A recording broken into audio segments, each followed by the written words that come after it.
Hello दोस्तों, आज geography के इस सेगमेंट में हम लोग पर्वत पर बात करेंगे। पर्वत होते क्या है? पर्वत 700 मीटर से कम 700 मीटर से अधिक ऊंचाई हो और जिसमें उसका ऊपरी जो सिरा हो वो शंकु आकार शिखरनुमा हो।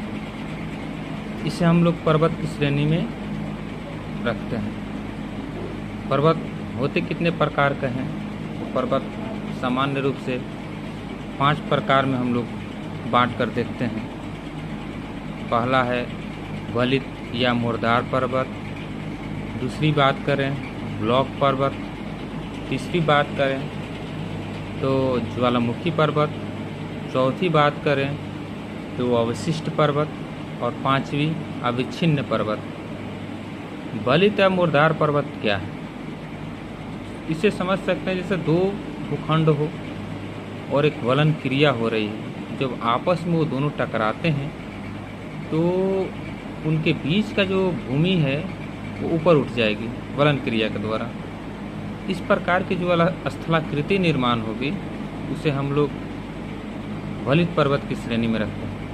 जितने भी ऊंची श्रेणियाँ शिखर दिखाई देते हैं, चाहे वो भारत हो या उत्तरी अमेरिका हो, दक्षिण अमेरिका, ऑस्ट्रेलिया इत्यादि जितने भी महादेश हैं, सभी वो वलित पर्वत के उदाहरण हैं। जैसे हिमालय की बात कर ली जाए, दक्षिण अमेरिका में एंडीज की बात की जाए, उत्तरी अमेरिका में रॉकीज की बात की जाए, ऑस्ट्रेलिया में ग्रेट डिवाइडिंग रेंज की बात की जाए, अर्थात इत्यादि ये जितने हैं ये सभी वलित पर्वत या मुर्दार पर्वत के उदाहरण हैं। अब हम लोग बात करते हैं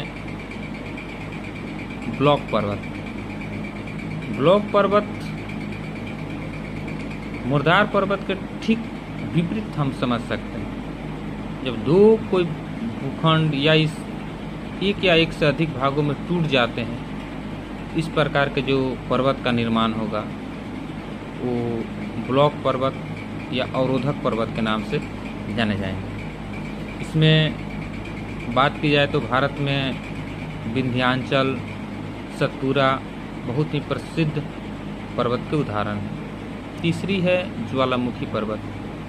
ज्वालामुखी पर्वत जब हमारे पृथ्वी से ज्वाला का उद्गार होता है, उसमें लावा निकलते हैं। लावा निकलने के बाद वो ठंडे हो जाते हैं। जब ठंडे होते हैं वो